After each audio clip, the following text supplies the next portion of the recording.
the pitfalls of men. And I'm mainly speaking to guys who are married, have kids. Um, if you're not married or have kids, it still might apply to you, but mainly speaking to them. The three main pitfalls, I think, there could be more, but the three main pitfalls I think that men experience: one is financial, sexual, and work related.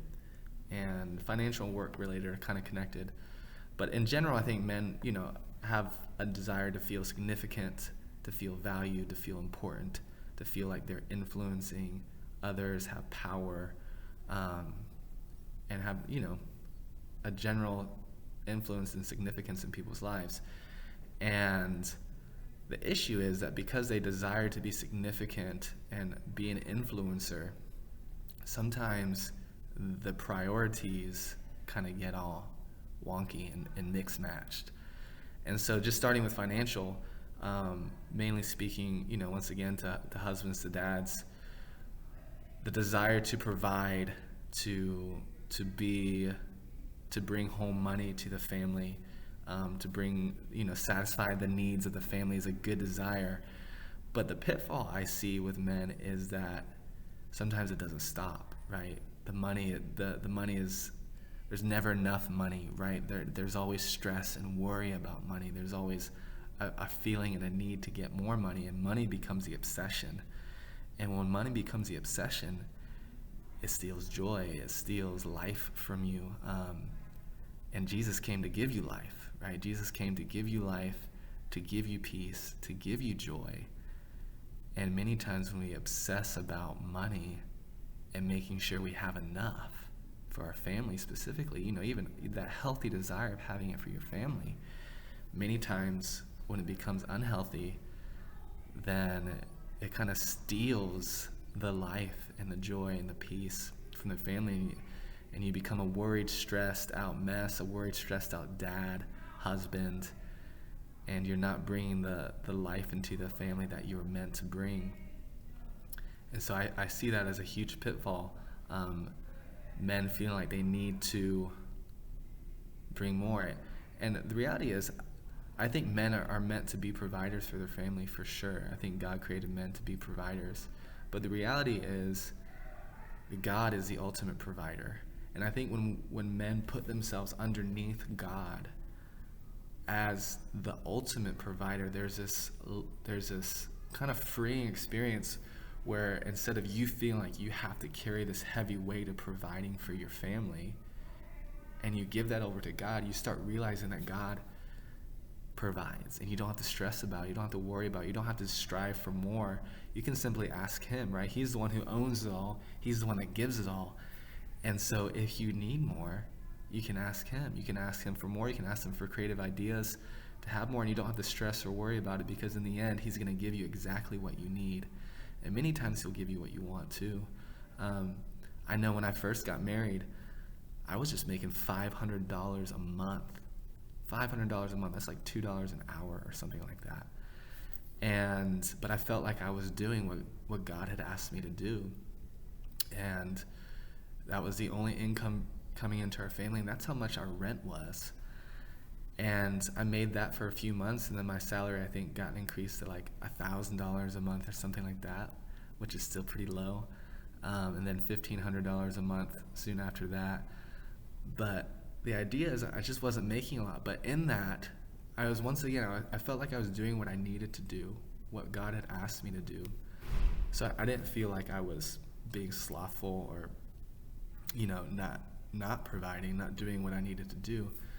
But ultimately, I knew that God would provide, and I saw God provide in powerful, just sweet ways during that time. Cars were given to us, random amounts of money would be given to us when, I hardly knew the person. And so God is good, and God is the ultimate provider. And so if you're a man feeling like stress about needing more and stressed about money and finances and feeling like it's all, all going crazy, then I encourage you to lay that at the feet of Jesus and and trust that he's the ultimate provider, and ask him for creative ideas and ask him for wisdom on your finances. And he'll do that because he says if you ask for wisdom, then he'll provide.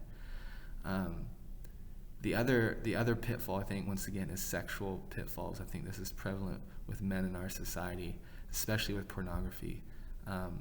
If you're a man dealing with pornography, I've been in your shoes. I've experienced what you've experienced, and it'll steal. It wants to kill, steal, and destroy you, right? It wants to kill, steal, and destroy your marriage. It wants to take your soul and rip it apart.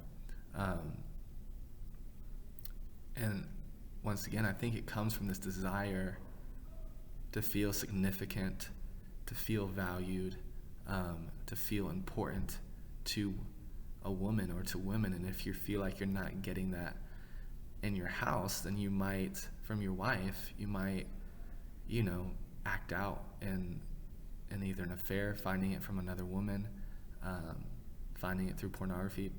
But pornography is tricky because if you've already been addicted to it, if it's an addiction of your life, then it might have nothing to do with what you're getting at home. It just might purely have to do with the addiction that you've kind of created over the years of your life. And that's the way it was for me. I just had created this addiction over years and years and years and years. And I had to break that, right? Because it was destroying my marriage. And so it seems that a lot of marriages fall apart because of a man's affair, a man's decision to not pour out love upon his wife, to not serve his wife, but instead go to another woman, whether that woman be virtual, whether that woman be someone in person. It destroys men's lives, I think, and it keeps them from being strong men. It keeps them from being strong dads. When you're dealing with something like that hidden, if you're hiding that from your family, it destroys your ability to be a strong dad, because inside you're full of shame, you're full of guilt and regret, and it's hard to be a good dad, it's hard to be a good husband when you're hiding these things. And so I think that's another huge pitfall for men. And the last one, I think, is work. I think if a man does not feel significant or valued at home, and they do at work, then they will throw themselves into work. They will find their identity, find their significance from their work. And they'll work more. They'll work longer hours because they're feeding that kind of desire in their heart to feel significant, to feel valued, to feel important. And the problem, though, is that if you keep working more and not being home, not pouring love into your family, and the problem is it's like a cycle, right? It just gets worse, because now more and more, your wife and your kids are not going to value you more and more, and are not going to see you as significant and as important, because you're not there as much, right? You're always at work, and you're not contributing to the family. You're not pouring out love and kindness and care and help to the family. You're doing it at work. And although you're kind of feeling that feeling of significance and value at work, it's slowly destroying your family. And your family is way more important than your work in the long run. Your family is with you forever. Your work changes. Your work is up and down. And so I think that a lot of men can become workaholics because they're not getting what they want from home. They're not getting that sense of significance, importance, value from home. And so they get it from work, and they just keep that cycle going. But here's the thing, right? You were created, if you're a dad, a husband, you're created to be a strong dad and husband, to be a huge influencer in your family, with your spouse, with your kids, to be the head of your household, to cover them, to protect them, to watch over them, to love them and lead them and guide them into a life that's full of peace and joy. And if you're not home, If you're working all the time, it is hard to do that. And so I encourage you that if you're working a lot of hours, if you're hardly ever home, then figure something out. Figure out a way to be home more. Maybe you don't need as much money as you think you need, right?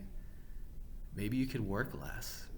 Maybe you could spend less money, right? I'm a teacher, and that's the only income that comes into our family is my job as a teacher. And teachers, as you probably know, historically don't make that much money. I don't make that much money. Maybe compared to other jobs, I think I'm doing great personally. But I think one of the reasons we're able to make it on just my income, my teacher income, is because we've chosen to not spend as much, to live more simple, to not feel like we need all these things that culture tells us we need. So sometimes it's not about making more money, it's just about spending less money. And so if you're a dad, a husband, and you fall into one of these pitfalls, whether it be sexual, whether it be work or financial, and it's kind of destroying your relationship with your wife, destroying your relationship with your kids, because you're never there, you're not engaged, you're not involved, your mind's always somewhere else, you're worried, you're stressed out, then I encourage you, there's a better way. And that way is the way of Jesus, right? He said, take on my yoke. My yoke is easy and my burden is light, right? My yoke is easy and my burden is light. Those are the words of Jesus, right? He says, don't worry about tomorrow, right? Because you can't control tomorrow. Don't worry about what you're going to eat. Don't worry about what you're going to wear. Don't worry about the things that culture worries about, right? Because he holds you. He's got you, right? God's got you. He's the ultimate provider. He's the ultimate giver of life and joy and peace and all that kind of stuff. And so it's worth spending time with him, reevaluating your days and your life with him and what he's inviting you to do, what he's calling you to do.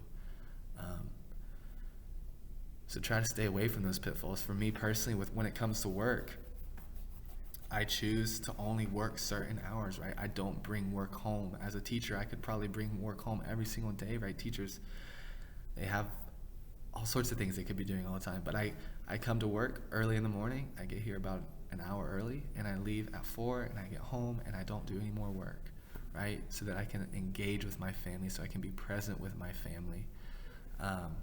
And that's just one of the boundaries that I've created so that I'm present with my family, so that I don't become a workaholic, so that I'm not always working, right? When I'm home with my family. When I'm at work, I work. And I think that's an important thing. Sometimes men, and especially in our culture today, it's just like with internet and with easy accessibility to people all the time, it's like work is just always a thing, right? Work. People are just working all the time. And to what benefit, right? To what gain does it bring if you're just working all the time? Maybe a few extra dollars, some extra money, right? To do what? Just to buy more stuff, right? It's not worth it. It's worth spending time with your family. It's worth being a dad and a husband who is present at home, right? If you hear about all these different people who are on their deathbed, right? Talking about the things they regret or the things they wish they did more of. It's never, I wish I worked harder or worked more or made more money, right? It's always things like, I wish I slowed down. I wish I spent more time with my family. I wish I valued the things that were right in front of me, the people that were right in front of me, right? So let's learn from these people who are on their deathbed, right? Let's learn from these people who've lived a life, who are looking back, right? Countless times, this is what people say. And so let's be strong men today. Let's be strong dads today who are present, involved, right, with our family, loving our spouse, loving our kids, because it's worth it. Let's not be distracted by money, by sex, by work, right? Let's invest and love in our family, in our wife, our kids. That's your place. That's your main work, right? So I encourage you with that today. Be a man who's involved with those closest to him, his family, his spouse, his kids, friendships, and all the other things. Let them have their proper place. Work hard still. Provide for your family. But don't let it consume you. Don't let it be the thing that makes you anxious and worried and stressed, right? Because that's just not gonna bring life to your family. It's not gonna bring life to your soul. That's what I have for you today. Be blessed. Bye.